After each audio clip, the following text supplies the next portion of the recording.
예수님을 십자가에 넘겨주는 일에도 많은 사람이 함께 동원되고 공범으로 가담했다라는 사실을 우리는 지난주에 살펴보았죠. 십자가에 이렇게 넘겨진 예수님은 이제 로마 군병들에게 인계되어서 십자가를 지고 그 사형이 집행될 골고다 언덕까지 올라가셨습니다. 오늘은 이 십자가 사형이 집행되는 과정에서 예수께서 십자가에 달리시고 운명하시는 그 동안에 십자가 아래에 있던 사람들을 살펴보기를 원합니다. 여러분, 십자가라고 하는 것은 우리 기독교 신앙의 가장 중심이요 가장 핵심입니다. 그렇다고 한다면은 주님께서 십자가 지실 때에 그 십자가 아래에 어떤 사람들이 있어야 되겠습니까? 주님을 따라다니던 그 제자들이 당연히 그곳에 있어야 하지 않았겠습니까? 그러나 아쉽게도 오직 사도 요한이 예수님의 모친 마리아를 모시고 그 자리에 있었고, 또 예수님을 따라다니던 여인 몇 명만 그 자리에 있었습니다. 모두 다 예수님을 버리고 도망가 버린 것입니다. 십자가 아래에 마땅히 있어야 할 제자들이 없는 가운데 그렇게 주님께서는 십자가에 못 박혀 돌아가셨습니다. 그리고 십자가의 그 참된 의미를 알지 못하는 사람들이 그 십자가의 아래에 있었는데, 오늘은 그 사람들이 어떤 사람들이었는지를 한번 살펴보기를 원합니다. 십자가 사형이 구형되었을 때에 제일 먼저 예수님을 넘겨받은 사람들이 바로 로마 군병들입니다. 이들은 예수님을 넘겨받자 예수님께 모여들어서 그 예수님의 옷을 벗기고, 그리고 대신 자기들이 입고 있던 그 홍포를 입힙니다. 그리고 가시관을 만들어서 예수님의 머리에 씌웁니다.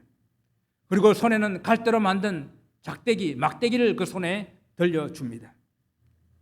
초라하지만은 그 예수님을 유대인의 왕의 모습으로 만들어서 조롱하기 위함이었습니다. 그리고 그들은 거짓으로 무릎을 꿇는 채 하며 유대인의 왕이여 평안할지어다 라며 조롱하였습니다. 예수님을 사형 집행 장소였던 그 골고다 언덕까지 예수님을 끌고 와서 그렇게 예수님을 십자가에 못 박아 매달았던 것입니다. 그리고는 또 그 십자가 아래에서 그들은 그 예수님의 옷을 제비 뽑아서 나누고 있는 그런 모습을 오늘 성경은 우리에게 말씀해 주고 있습니다. 왜 그들이 예수님의 십자가 아래에서 예수님 옷을 제비 뽑았을까요? 예수님이 그 십자가를 사형을 시키게 되면 십자가에서 부산물들이 생깁니다. 사람을 사형시키게 되면 그 사람이 입고 있던 옷이라든지 가죽 신발이라든지 아니면 허리끈이라든지 이런 것들이 생기지 않습니까? 그것을 얻기 위함이에요. 그것을 가지고 뭐 하느냐? 그거 가지고 그들이 답답한 마음, 그 마음을 달래기 위해서 술을 마십니다. 이제 그렇게 할 수 있도록 허락해 준 거예요. 왜냐하면은 비록 명령에 의해서 그 일을 하는 것이지만 살아있는 사람을 그 손에 못을 박고 그 다리에 못을 박아서 죽이는 일이 어찌 쉬운 일이겠습니까? 그래서 그 일을 하고 잊어버리도록 그 부산물을 가지고 술을 마실 수 있도록 다 허락을 해주는 것입니다. 요즘에도 총살형을 시키는 그런 나라에서도 한 사람이 총살을 하지 않아요. 누가 쐈는지 모르게, 누구 총에서 맞아 죽었는지 모르도록 하기 위해서 여러 사람이 총을 쏩니다. 마음의 부담을 덜어주기 위함이에요. 교수형을 시켜도 그 사람과 죽어가는 그 사람의 눈과 마주치지 않기 위해서 두 번을 씌워서 그렇게 사형을 집행하게 합니다. 그 일을 하는 일이 결코 쉽지 않다는 이야기죠. 그래서 그런 어떤 것들을 마음의 부담감을 줄여주기 위해서 그렇게 그 부산물을 가지도록 허락을 했는데, 십자가에 못 박아 예수님을 죽이고 있는 그런 로마 군병들, 물론 이 사람들은 상부의 지시에 의해서 명령에 의해서 일을 하는 것이지만 혹 이렇게 한번 생각을 해보세요. 그분이 누구인지를 알았다고 한다면, 지금 그들이 손에 못을 박고 있고 그리고 그 다리에 못을 박아서 매달고 있는 그분이 누구인지를 알았다고 한다면 그들이 어떤 심정으로 그 일을 했을까? 그러나 그들은 그가 누구인지를 몰랐기 때문에 아무런 관심도 없이 또 아무런 마음도 없이 그저 악의 하수인이 되어서 그 일을 하며 그들은 같이 조롱하며 예수님, 하나님의 아들 예수님을 십자가에 못 박고 있는 이 모습을 봅니다. 그리고 그들의 육신의 만족, 그것을 위해서 그 십자가 아래에서 예수님의 옷을 제비 뽑고 있는 모습을 봅니다. 그리고 십자가 아래에 또 어떤 사람들이 있었는가? 그때가 유월절이라고 그러지 않았습니까? 유월절이기 때문에 유월절은 많은 사람들이 예루살렘에 모이게 됩니다. 그 많은 사람들이 예수님 십자가를 지는 그 자리에 지나가게 되었습니다. 그리고 그들이 지나가면서 소리 지릅니다. 오늘 본문에 읽었던 것처럼 40절에 그런 말씀입니다. 자기 머리를 흔들며 성전을 헐고 사흘에 짓는 자여, 내가 만일 하나님의 아들이든 자기를 구원하고 십자가에서 내려오라. 내가 진짜 하나님의 아들이면은 십자가에서 내려오라는 것입니다. 지나가는 사람들, 이들이 누굽니까? 우리가 지난주에도 살펴보았던 예수님 주위에 늘 함께 등장했던 무리들이에요. 이들은 성경에 늘 예수님 주변에 등장하면서 상황에 따라, 환경에 따라, 자기 이익에 따라 변화무쌍하게 변화하는 그런 사람들입니다. 이제는 예수님께서 십자가에 못 박혀 돌아가시게 되자 그들도 다른 사람들과 함께 그냥 예수님을 모욕하는 사람들로, 예수님을 조롱하는 사람의 편에 서서 그렇게 변해 있는 무리들, 그 무리들을 말하는 것입니다. 이들은 예수님의 말씀을 들었던 사람들이에요. 그래서 예수님께서 하시던 그 말씀을 가지고 예수님을 모욕하는 거거든요. 요한복음 2장에 보시게 되게 되면은 예수님께서 성전에서 장사하는 사람들을 막 쫓아냈던 그런 일이 있었잖아요. 그때에 유대인들이 말합니다. 네가 무슨 권세로 이런 일을 하느냐? 그렇다고 한다면 진짜 표적을 좀 보여달라라고 이렇게 말하니까 주님께서 너희가 이 성전을 헐라 내가 사흘 동안에 일으키리라 라고 말씀하셨거든요.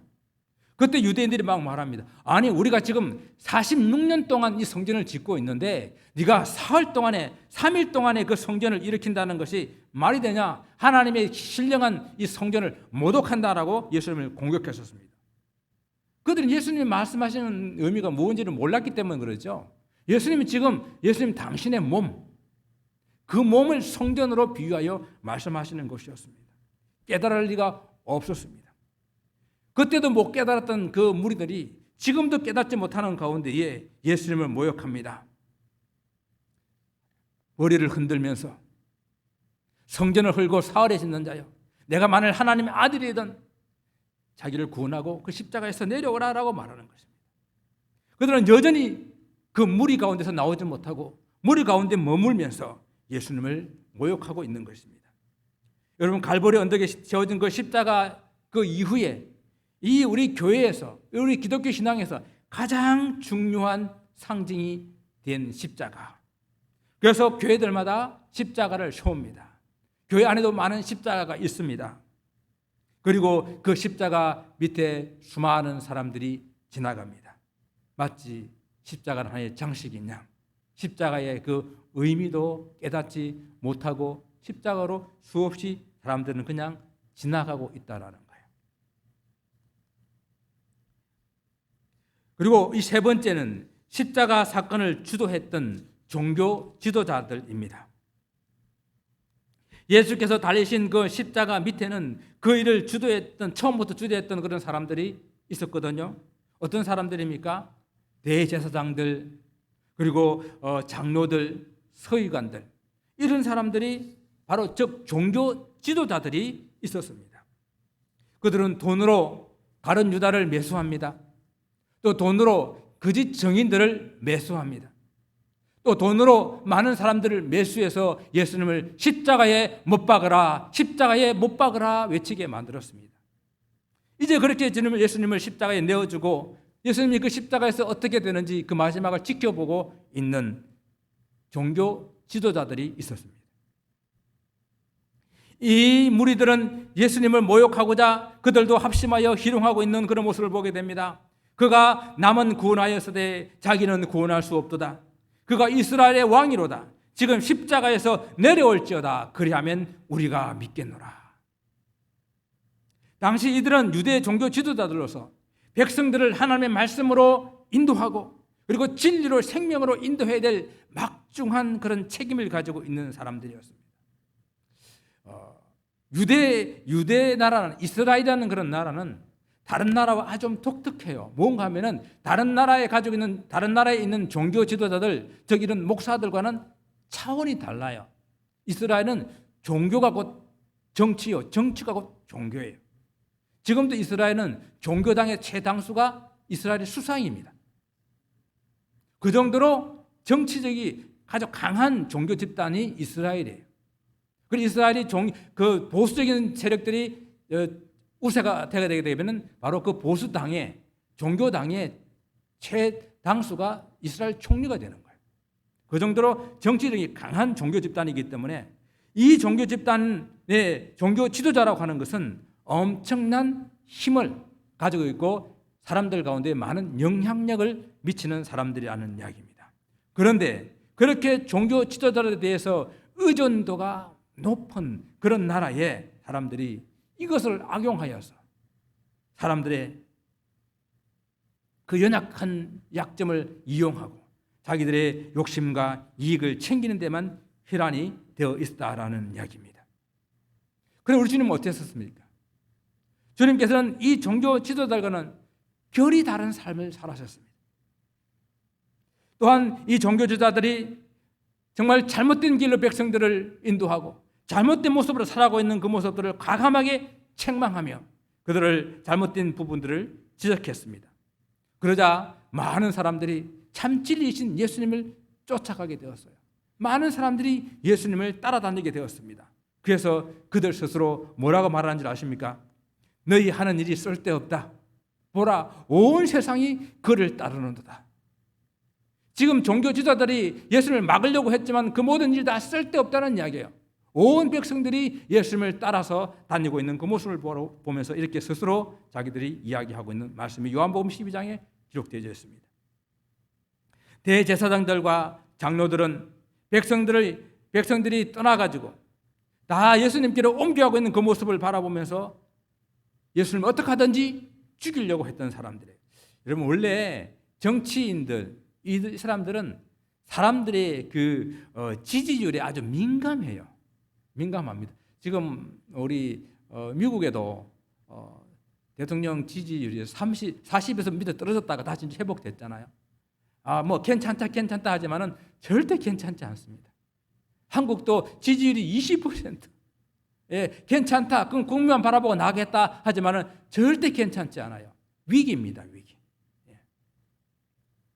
바로 이 종교 지도자들도 모든 백성들이 다 예수님을 따르게 되자 큰 위기의식을 느끼면서 예수님을 없애버리려고, 죽여버리려고 하고 있다는 이야기죠. 그래서 그들은 자기의 권력과 돈을 가지고 사람들을 매수하고 주님을 십자가에 못 박도록 넘겨주었어요. 이제는 그 십자가에 못 박힌 예수님을 바라보며 그 십자가 아래에서 다시 예수님을 희롱하고 있는 거예요. 그가 남을 구원하였습니다. 자기는 구원하지 못하는구나.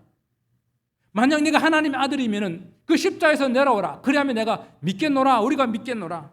정말 이들이 예수님이 다른 사람을 구원한 사람이라고 믿어서 이런 말을 할까요? 정말 주님께서 십자가에서 내려오면 이 사람들이 믿을까요? 아닙니다. 이 사람들은 믿지 못할 사람들이에요. 만약에 그렇게 믿을 사람들이었다고 한다면 예수님께서 십자가에 죽으시고 장사 지내고 난 다음에 예수님의 무덤을 왜 굳건하게 지키라고 말합니까? 그들이 염려한 대로 예수님이 부활하시고 그 무덤 속에 예수님이 안 계셨어요. 그때 그들은 무엇을 합니까? 그때라도 예수님을 믿어야 되지 않겠습니까? 정말 예수님이 부활하셨잖아요. 그때는 그 사람들을 다시 매수해가지고 제자들이 예수님 시신을 훔쳐갔다라고 말해라. 절대 도무지 믿을 마음이 없는 사람들입니다. 그리고 예수님께서 십자가에 못 박힐 때에 예수님 십자가 옆에는 강도 두 사람이 함께 달렸습니다. 죄 없으신 예수님과 함께 죄 있는 두 강도가 달린 것입니다. 마태는 두 강도들을 그냥 동일하게 예수를 욕한 사람으로 간단하게 기록하고 있지만은 누가복음에서는 이 내용을 보다 좀 구체적으로 자세하게 다루고 있습니다. 두 강도 중에 한 사람이 예수님을 비방합니다. 네가 그리스도냐? 너와 우리를 구원하라. 그렇게 비방했어요. 그러자 다른 한편의 강도는 그 사람을 꾸짖습니다. 우리가 행한 일은, 약한 일은 그 악한 일 때문에 우리가 마땅히 받아야 될 그런 보응을 받는 것인데 저분은 옳지 않은 것이 하나도 없다. 예수님의 무죄하심을 그가 말합니다. 그리고 예수께서 십자가에 달리신 바로 그 시간, 비록 그들은 자기의 죄로 인해서 그 십자가에 달려있는 흉악한 강도이지만은 그 한 사람은 그 예수 그리스도를 바라보며 말합니다. 주님, 예수님, 당신의 나라에 임하실 때에 나를 좀 생각해 주소서, 나를 좀 기억해 주소서라고 그는 주님을 바라봅니다. 우리는 무슨 죄를 지었는지를 잘 몰라요, 이 사람들이.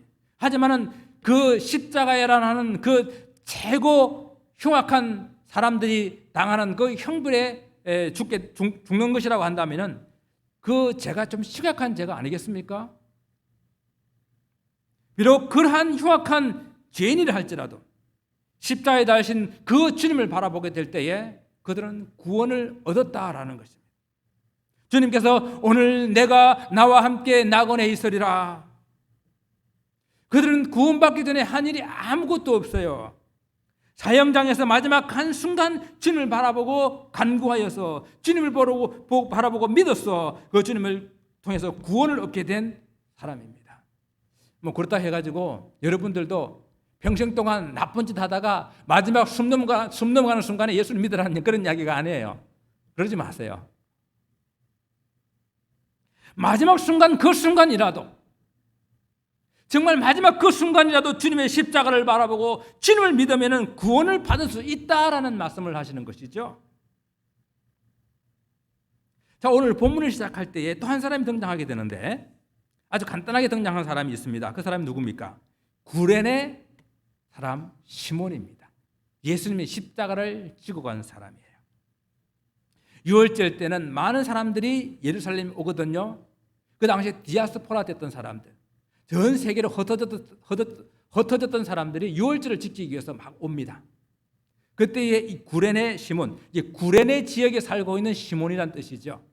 구레네는 아프리카 리비아 지역입니다. 그 지역에서 와가지고 예루살렘에 올라왔는데 마침 그때에 로마 군인들이 예수님을 십자가를 지고 예수님을 골고다 언덕으로 올라가는 그 순간에 만난 거예요. 근데 예수님 너무도 지쳤어요. 더 이상 십자가를 지고 올라갈 수가 없는 상황입니다. 그때에 로마 군인이 그를 억지로 붙잡아서 예수님의 십자가를 대신 지고 가게 했습니다. 자, 예수님의 십자가를 대신 지고 골고다 언덕까지 올라갔다고 한다면은 그 예수님이 못 박히시고 십자가에 달리시는 그 현장, 그 십자가 아래에 이 시몬도 있지 않았겠습니까? 내가 함께 졌던 그 십자가에 달리신 예수님을 바라보고 있었을 것입니다. 그가 원하지는 않았었어요. 또 그는 잘 몰랐었어요. 그러나 그가 잠깐 진 십자가지만은 자신을 비롯해서 온 인류의 죄를 대신해서 지고 가는 그 십자가를 지었다는 것, 얼마나 영광스러운 일일까요? 얼마나 놀라운 축복일까요? 그래서 마가복음에 보게 되게 되면은 마가복음에 이 사람을 어떻게 소개하고 있나 하면은 알렉산더와 루포의 아버지인 구레네 사람 시몬이라고 자세하게 이 사람을 소개하고 있어요. 그냥 우연히 십자가를 진 것이고 그냥 억지로 십자가를 진 것인데 왜 이 사람의 이름을 자세하게 이렇게 기록하고 있을까요? 나중에 보게 되면요, 이 사도 바울이 로마서 16장에 그 로마 교회 성도들에게 많은 사람들에게 서로 문안하라 인사하라고 쓰는 그 16장 그 13절에 주 안에서 택하심을 받은 루포와 그의 어머니에게 문안하라라고 말하면서 그 어머니는 곧 내 어머니니라. 만약 이 사람이 같은 사람이라고 한다면 저는 같은 사람인 것 같아요. 그래서 마가가 이렇게 알렉산더와 루포의 아버지 이 구레네 사람 시몬이라는 이름을 이렇게 적어놓고, 또 이 사도 바울도 16장에서 그렇게 루포와 그의 어머니에게 애정을 표하면서 그에게 문안하라고 이렇게 이야기하고 있는 것은 이렇게 가정할 수 있지 않을까요? 그때 예수님이 십자가를 지면서, 그리고 자기가 지는 그 십자가에 달려있는 예수님을 바라보면서 그 아래서 저분이 바로 구세주 예수님이시구나, 바로 저분이 메시아이시구나, 그분을 예수님을 믿고 그곳에 돌아가서 그 구레네 지역에서 예수님을 전하고, 그리고 그 가족들이 예수님을 믿게 되어서 후대의 초대교회의 아주 중요한 한 가정으로 우뚝 선 그런 사람이었기 때문에 이렇게 등장하고 있는 것은 아니겠습니까? 우리는 초대교회의 한 지도자로서 이 가정이 이렇게 변화된 가정으로서 섰다는 것을 충분하게 우리는 생각해 볼 수 있는 것입니다. 그렇기에 그의 아들과 그 아내가 훗날 사도 바울의 동력자로 이 성경에 기록될 수 있었던 것입니다. 여러분, 억지로 잘 모르고 지었던 십자가이었지만 그 십자가를 통해서 주님을 만나고 변화받았습니다. 그로 인해 그 가족이 복을 받고 그 지역이 복을 받았습니다. 이것이 바로 십자가를 지고 간 구레네 시몬으로 인해서 받은 복입니다. 마지막으로 한 사람을 더 생각해 보기를 원해요. 마지막 한 사람들은 그 십자가 사형을 선고받고 넘겨진 예수님의 사형을 처음부터 총 책임을 지고 있었던 한 사람, 바로 백부장입니다. 여러분, 백부장이라고 하는 것은 당시 로마의 그런 군대 편제로서 약 70 내지 80명 정도의 그런 군인을 책임지고 있는 장교예요. 현장에서 실제적인 그런 권력을 가지고 있는 그런 장교가 백부장입니다. 오늘 이 백부장은 예수님의 사형을 집행을 하면서 책임 맡은 사람으로서 가장 가까이에서 예수님을 끝까지 지켜보았던 사람이에요. 그리고 그가 마지막 결론으로 뭐라고 말합니까? 이는 진실로 하나님의 아들이었도다. 가장 가까이에서 십자가를 지고 가시는 예수님을 바라보며 그 십자가에 가장 가까운 곳에서 바라보았던 이 백부장의 입에서 이는 실로 하나님의 아들이었다라고 고백을 하게 되었습니다. 그러면 왜 하나님을 알지 못하는 이방인인 이 백부장이 그 이방인의 입에서 예수님은 진실로 하나님의 아들이었다라고 고백할 수 있었겠습니까? 그는 예수님의 십자가를 아주 가까이 지켜보았기 때문입니다. 그냥 본 것이 아니라 진지하게 모든 순간순간을 그 십자가를 지고 가시는 예수님을 바라보았기 때문입니다. 예수께서 마지막까지 그 십자가를 지시고 이제 다 이루었다 하시면 내 영혼을 아버지 손에 부탁합니다 하고 운명하시는 그 순간을 바라볼 때에 저분이 정말로 하나님의 아들이셨구나. 그리고 예수님이 운명하실 때에 성소 휘장이 위로서부터 아래로 찢어지고 땅이 진동하고 바위가 터지고 무덤들이 열리는 것을 바라보게 될 때에 가장 가까이서 주님을 바라보았던 그 백부장으로서는 이렇게 고백하지 않을 수 없었다는 이야기입니다. 진정 이분은 하나님의 아들이었구나. 주님의 십자가 밑에 있었던 많은 사람들이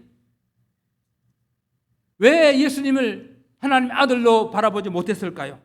그 많은 사람들 중에서 유대인들 중에서도 한 강도만, 그리고 멀리서 왔던 구레네 시몬만, 또 주님을 알지 못하는 이방인인 이 백부장만 어떻게 예수님을 하나님의 아들로 볼 수 있었을까요? 자, 그렇다면 우리는 지난 시간에 제가 질문했던 것처럼 다시 우리 스스로에게 질문을 해봐야 됩니다. 나는, 주님의 십자가를 믿고 있는 나는, 정말 주님의 십자가를 가장 소중하게 생각하고 있는 나는 그 십자가 아래에서 어떤 삶을 살고 있는가? 그렇다면 나는 그 십자가 아래에서 나는 어떤 종류의 사람인가 하는 것을 우리는 이 시간 신중하게 물어봐야 됩니다. 여러분, 찬송가 중에 작사, 작곡에 누가 정확하게 했는지는 알 수 없는 그런 찬송가 중에 흑인 연가 중의 하나로 이런 제목이 붙은 찬송이 있습니다. 사람들이 어떻게 예수님을 십자가에 못 박았는지 들어보았소라는 제목으로 올려진 찬송가 147장. 거기 너 있었는가 그때에 라는 찬송이 있습니다. 이것은 흑인 연가로서 그들이 단지 피부가 검다라는 그런 이유로 백인들에게 착지와 고통을 받고 있을 때에 그들은 그 모든 어려움들을 이겨내기 위해서 주님의 십자가를 묵상하며 거기 너 있었는가 주님께서 십자가에 못 박으실 그때에 그 찬송을 부르며 그들의 고통을 참아내었습니다. 오늘 저는 이 백부장이 오늘 우리들에게 현대를 살아가고 있는 우리들에게 물어본다면 바로 이 질문이 아닐까 생각합니다. 거기 너 있었는가 그때에 주님 십자가에 달릴 때에 때로 그 일로 나는 떨려 거기 너 있었는가 그때에 우리에게 물어보는 질문이 아닐까 생각합니다. 사랑하는 성도 여러분, 여러분들은 주님이 십자가 달리실 그때에 여러분 어떤 종류의 사람이었을 것 같습니까? 아니 이렇게 좀 질문하면 좀 쉽겠습니까? 지금 여러분들은 주님이 십자가 앞에서 십자가 아래에서 어떤 삶을 살고 계십니까? 십자가 밑에서 자기의 이익을 얻기 위해서 제입복게 하던 그런 군인들처럼 십자가는 아무런 상관이 없이 관심도 없이 자기 육신의 일로만 살아간다고 한다면 이 십자가는 나와 아무런 상관이 없는 그런 십자가일 뿐일 수밖에 없습니다. 교회마다 구원의 상징으로 십자가를 세워놓고 있지만은 그 십자가를 진심으로 바라보지 않는다고 한다면 육신의 이익만을 바라보고 살아간다고 한다면 혹 그 십자가에서 얻는 그런 부산물만 얻기를 바란다고 한다면 십자가는 여러분의 구원할 수 있는 아무런 능력이 될 수가 없다라는 이야기입니다. 주님의 십자가를 매달고 유대인의 왕이여 만일 하나님의 아들이면 내려오라고 조롱했던 그 종교 지도자들처럼 그렇게 주님을 믿지 않고 조롱하는 삶을 살고 있다고 한다면 분명히 기억하십시오. 마지막 날 그들은 반드시 그 주님을 보게 될 것입니다. 자기들이 못 박았던 그 십자가에 못 박았던 주님을 그들은 만나게 될 것입니다. 어떤 주님으로? 심판의 주님으로, 심판의 왕으로 그 주님의 십자가에 못 박았던 그 주님을 그들은 만나게 될 것입니다. 우리가 때로는 살아가다 보면 힘들 때가 있어요. 어려울 때가 있습니다. 믿음이 좀 낙심될 때가 있어요. 그래도 주님을 비방하고 조롱하고 반대하는 그 자리에는 결단코 서지 마시기를 바랍니다. 평생 동안 아무 한 일이 없지만은 마지막 그 죽음의 순간에 주님을 바라보았던 한편 그 강도처럼 그때가 언제이든지 주님의 십자가를 깨닫는 순간 고백해야 되는 거예요. 주님을 의지해야 되는 거예요. 마지막 순간이라도 주님 나를 기억해 주옵소서. 주님 나를 기억해 주옵소서. 물론 많은 상급은 없겠죠. 그러나 그 영혼이 구원받는 것보다 더 귀한 일이 어디 있겠습니까? 좀 더 일찍 깨달았다 하면 좋았겠죠. 그러나 지금이라는 시간이라도 그 십자가의 의미를 깨달았다고 한다면 그 십자가에 달려 계신 주님이 하나님의 아들 예수 그리스도라고 깨달았다고 한다면 지금이 가장 빠른 시간입니다. 지금이라도 그 주님의 십자가를 바라볼 수 있기를 바랍니다. 원하지는 아니했지만은 억지로라도 십자가를 지고 갔던 구레네 시몬, 그 사람은 참 복된 사람입니다. 주님의 제자가 되는 길은 자기를 부인하고 자기 십자가를 지고 주님을 따르는 길이라고 하였습니다. 억지로 모르고 주님의 십자가를 지었던 그 시몬이 그의 가족과 그의 온 그 동네가 복을 받았다면 즐거운 마음으로 기쁜 마음으로 자원한 마음으로 주님의 십자가를 지고 가면 얼마나 더 큰 복이 되겠습니까? 비록 주님의 십자가에 못 박아야 하는 그 일을 책임지고 있었던 백부장이었지만 그는 그 일을 맡아서 그 십자가를 지고 가는 주님을 진지하게 바라보았습니다. 또 그 십자가를 진지하게 바라보았습니다. 그리고 그는 깨달았습니다. 이분이 하나님의 아들이시구나. 주님의 십자가를 진지하게 바라보게 될 때에 그 십자가에 참된 의미와 그 십자가에 달린 하나님의 아들 예수 그리스도를 발견할 수가 있게 되는 것입니다. 사랑하는 성도 여러분, 여러분도 마음으로 믿어지고 입으로 고백할 수 있도록 주님의 십자가를 진지하게 바라보시기 바랍니다. 그래서 여러분 입술을 통해서, 여러분 마음을 통해서 예수님은 진실로 하나님의 아들이었구나, 주는 그리스도시요 살아계신 하나님의 아들입니다, 아들입니다 고백할 수 있는 그런 고백이 있기를 원합니다. 그래서 예수님의 십자가를 다시 한번 굳게 붙드시는 성도들이 되시기를 바랍니다. 십자가는 우리의 소망이요 우리의 생명입니다. 십자가의 보혈은 우리를 구원할 뿐만 아니라 구원받은 성도들의 삶을 항상 진리 가운데로, 생명 가운데로 인도합니다. 여러분 삶에 공고함이 있습니까? 십자가의 그 그늘 아래는 참 쉼이, 참 안식이 있습니다. 주님의 십자가를 바라보시기 바랍니다. 주님의 십자가 앞으로 달려나오시기를 바랍니다. 십자가의 보혈은 항상 우리를 깨끗하고 다시 우리를 회복하고 다시 그 은혜 자리로 우리를 돌아가게 할 것입니다. 십자가를 붙드시는 주의 성도 되시기를 주님 이름으로 축원을 드립니다. 기도하겠습니다.